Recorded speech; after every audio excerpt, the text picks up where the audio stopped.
एक नए टॉपिक पर बात करने आए हैं। तो कुछ बच्चों की इसमें कंप्लेन आ रही है कि उनका जो होमवर्क है वो स्टूडेंट केयर सिस्टम जो एप्लीकेशन है वहां पर अपलोड नहीं हो पा रहा। तो आप या तो उसको बार बार रिफ्रेश कर लीजिए एप्लीकेशन को, हो सकता है एप्लीकेशन के सर्वर में प्रॉब्लम हो। इसके दो तीन कारण हो सकते हैं। एक तो सर्वर इसका रीजन हो सकता है, दूसरा आप अपने एप्लीकेशन को बार बार अप टू डेट रखें और मोबाइल के जो प्ले स्टोर में आपकी एप्लीकेशंस होती हैं, माई एप्लीकेशन एंड गेम करके एक ऑप्शन आता है ऊपर से, तो आप उसको अपडेट कर लीजिए बार बार। तो अपडेट करने पर वो एप्लीकेशन भी आपकी अप टू डेट रहेगी। अगर किसी के उसमें अपडेट आता है तो आपको ऐसा करना है। और शेष यदि फिर भी होमवर्क अगर आपके पास उपलब्ध नहीं हो पा रहा तो एक बार आप उस अपनी यूजर आईडी को लॉग आउट करके दोबारा से लॉग इन कीजिए।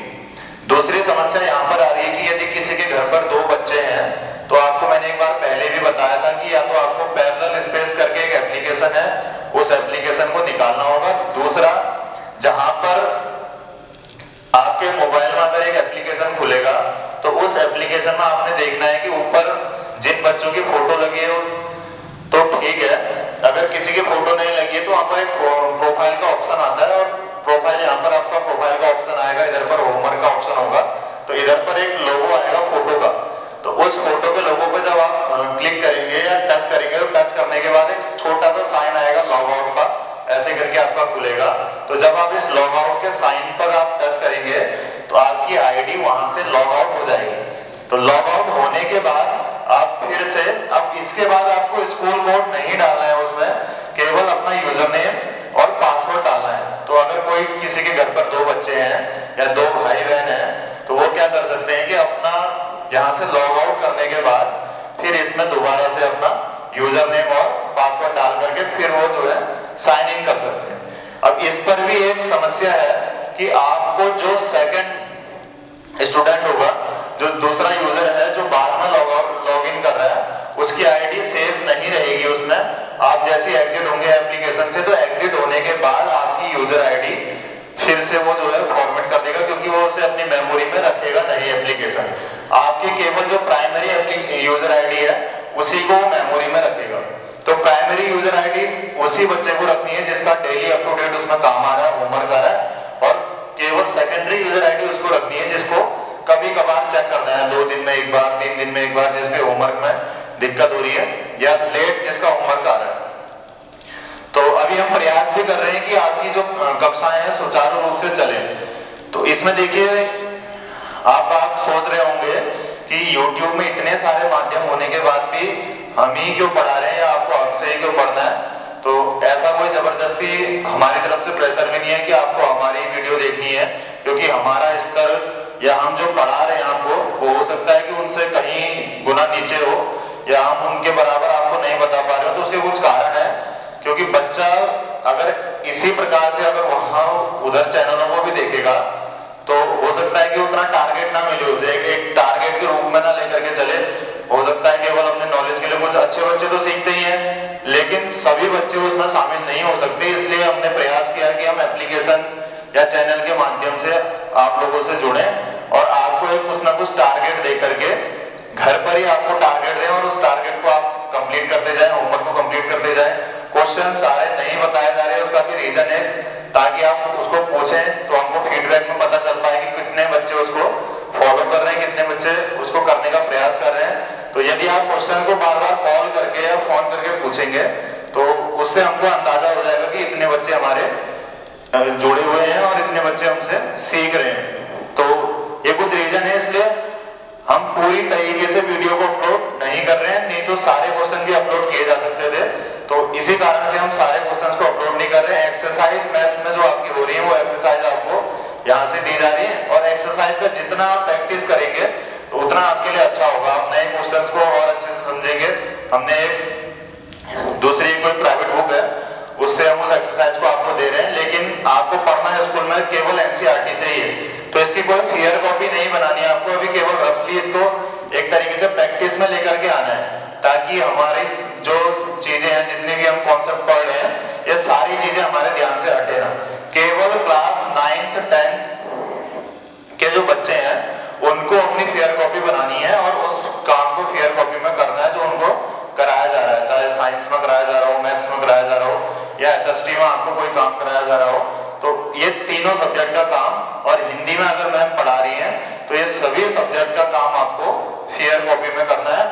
और अभी से करते हुए चलेंगे तो बाद में आप उतना ही आपको रिवीजन का समय मिलेगा, आप उतनी अच्छी अपनी तैयारी कर पाएंगे।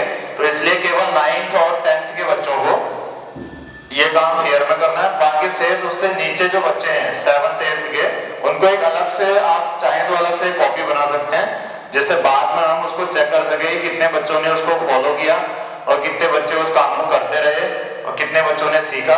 तो इस प्रकार से हमको एक डाटा आपको मिल जाएगा।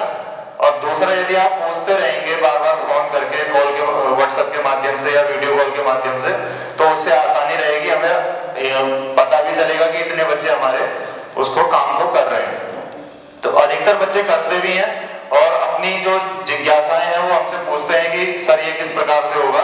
तो लेकिन जो अधिकतर उसमें से ऐसे हैं कि 50% जो इस काम को अभी भी उसमें हो सकता है अनजान हो, और कुछ बच्चे ऐसे हैं जिन्होंने अभी भी मोबाइल एप्लीकेशन को नहीं निकाला है, और सुविधा है उनके पास, फिर भी उसके बाद भी एप्लीकेशन को डाउनलोड नहीं किया है। तो उनसे मेरा अनुरोध है कि आप एप्लीकेशन को डाउनलोड कर लें, और ये एप्लीकेशन केवल लॉकडाउन तक के लिए ही नहीं, आगे भी भविष्य में आपके काम आने वाली है। तो हर प्रकार से पेरेंट्स के लिए भी बहुत लाभदायक है। आप बच्चे का सारा डाटा घर बैठ करके एनालिसिस कर सकते हैं, अपनी फीस देख सकते हैं, उसमें अपना रिपोर्ट कार्ड देख सकते हैं, आप बच्चे का जितने भी मासिक परीक्षाएं होंगी या क्लास टेस्ट होंगे या हाफ ईयरली एग्जामिनेशन होंगे, उसका रिजल्ट आपको सीधे उसमें अपलोड कर दिया जाएगा। आप वहां से अपलोड किया हुआ डाटा देख सकते हैं, अपने बच्चे की अटेंडेंस देख सकते हैं, आज मेरा बच्चा स्कूल पहुंचा कि नहीं पहुंचा, या कहीं उसकी एब्सेंट तो नहीं लगी। तो इस प्रकार के बहुत सारी चीजें उसमें आपको मिलेंगी। क्लास 10th के लिए हमने उसमें जितने भी मॉडल पेपर हैं या प्रीवियस ईयर के बोर्ड एग्जामिनेशन के जो जितने भी एग्जाम पेपर हैं वो सब उसमें अपलोड किए हुए हैं, तो आप उनको भी उसमें देख सकते हैं। उसमें अभी साइंस और मैथ का स्टडी मटेरियल भी आपके लिए अपलोड किया जाएगा। तो धीरे धीरे हम उसको और अच्छा बेहतर बनाने की कोशिश करेंगे।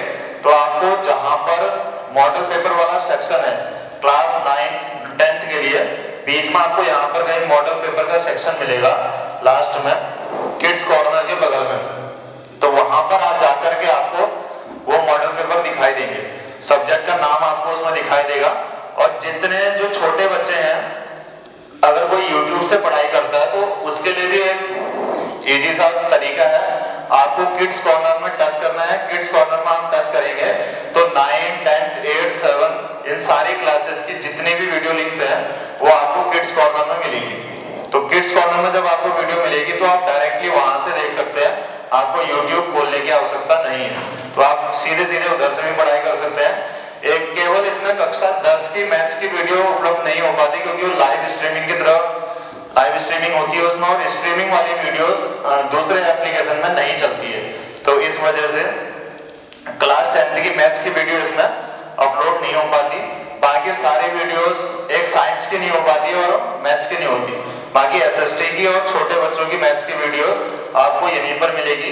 किड्स कॉर्नर में आप टच करेंगे तो आपको नाम के हिसाब से और सब्जेक्ट वाइज आपको उसमें वीडियोस दिखाई देंगी। दूसरा, डॉक्यूमेंट आपको नीचे वाले एप्लीकेशन में मिलेगा, होमवर्क आपको प्रोफाइल के बगल में मिलेगा। लॉग आउट करने का आपको बताया है कि आप किस प्रकार उसको लॉग आउट करेंगे, किस प्रकार दूसरा बच्चा उसमें, आपका भाई या बहन उसमें साइन इन कर सकता है। तो एक के लिए एक ही एप्लीकेशन पर्याप्त है, लेकिन इसमें विकल्प ये है कि आपको अपना यूजर आईडी याद रखना होगा। जिस बच्चे को साइन इन करना है, कहीं आप ऐसी जगह पर उसे लिख लें जो बाद में भी आपके काम आएगा। जब तक आप विद्यालय में अध्ययनरत रहेंगे तो तब तक आपकी यूजर आईडी वही रहेगी, खोनी नहीं है वो और बदलनी भी नहीं है। तो एक बार बन गई तो बन गई, तो इसलिए उसको जो है संभाल करके रखना। अगर खो जाती है या आपका कहीं लिखा हुआ ध्यान से हट जाता है तो आप फोन करके दोबारा पूछ सकते हैं। यूजर आईडी देने में थोड़ा समय लगता है, क्योंकि केवल कंप्यूटर के थ्रू वो निकलती है और दोबारा अगर जनरेट करनी होती है तो फिर सिस्टम में दोबारा बैठना पड़ता है। तो इसलिए हो सकता है कि हम उस समय सिस्टम में ना बैठे हो तो आपको थोड़ा विलंब भी हो सकता है। तो इसलिए यूजर आईडी का विशेष ध्यान रखें, उसे खोना नहीं। हो सके तो आप उसे याद कर लीजिए। शुरू में आपके नाम के 4 अल्फाबेट्स हैं और सब स्मॉल में है, बाकी फिर उसके बाद आपको एक डिजिट केवल याद रखनी है। और ये पासवर्ड सबका सेम है सारे बच्चों का, और आईडी केवल शुरू के 4 अल्फाबेट है और एक डिजिट है। तो इस प्रकार से आपको एप्लीकेशन को चलाना है। बाकी जितनी जितनी सुविधाएं उस एप्लीकेशन में, वो आपको बाद में उसका बेनिफिट मिलेगा। अभी फिलहाल के लिए आपको होमवर्क वाला सेक्शन और क्लास 10th को मॉडल पेपर वाला सेक्शन, और जो 7th 8th और 9th के स्टूडेंट हैं उनको यहाँ पर किड्स कॉर्नर वाला सेक्शन, इसी तरह से आपको सारी चीजें उपलब्ध हो जाएंगी। 9th और 10th 8th क्लास की जो वीडियोस है वो स्पेयर में हमारे पास रिकॉर्ड होकर के बने हुए हैं। तो धीरे धीरे जैसे उसमें काम हो जाता है, उनको मर्ज करना पड़ता है, तो मर्ज करने का काम जैसे ही पूरा हो जाएगा तो उसके बाद आपकी वीडियोस भी अपलोड हो जाएंगी। तो आजकल 1-2 दिन का कुछ समय लगेगा उसमें, तो समय विलंब के बाद देरी से वो फिर धीरे धीरे हम प्रयास करेंगे कि उसको रोजाना उसको अपलोड करने की कोशिश करें। तो एडिटिंग में थोड़ा सा समय लगता है क्योंकि साउंड क्वालिटी खराब आ जाती है उस समय अपलोड करते समय, और पिक्सल क्वालिटी खराब आती है, तो जिस कारण से एडिटिंग करनी पड़ती है उसकी, तो उसके समय की उससे आपकी वीडियो अपलोड होने में विलंब होता है। तो मर्ज करनी पड़ती है। स्ट्रीमिंग की सुविधा के लिए हमारे पास केवल एक ही सिस्टम है, इस वजह से स्ट्रीमिंग हो नहीं पाती, तो हम रिकॉर्ड करके ही अपलोड कर पाते हैं। तो इस प्रकार की कुछ समस्याएं हैं। आशा है कि आप लोग सब उसमें सहयोग करेंगे और अधिकतर लोगों को ये बोले, जितने अगल बगल के आपके मोबाइल होने के बाद भी एप्लीकेशन को इंस्टॉल नहीं किया है, कि उस एप्लीकेशन को आप इंस्टॉल कर लें, जिससे कि आपको पढ़ाई की सारी चीजें और सारा मटेरियल आपको उसी पर मिल जाए। और YouTube पर सारे लिंक देखने की आवश्यकता नहीं है, केवल वही आप वीडियोस YouTube पर देखें जिसमें आपको स्ट्रीमिंग वाली जो वीडियोस हैं, जो लाइव स्ट्रीमिंग करके चल रही हैं, और प्रयास ये करें कि हम उसको लाइव उसी समय देख लें। अगर हम लाइव देखेंगे तो हम लाइव वहां पर कमेंट करके उनसे क्वेश्चन पूछ सकते हैं, संबंधित जो टीचर आपको पढ़ा रहा है। अगर आप उस वीडियोस को स्ट्रीमिंग को लाइव देखेंगे तो लाइव देखने पर आप कमेंट करके उसी समय आप समाधान पूछ सकते हैं उसका। बाद में देखने से अच्छा है कि आप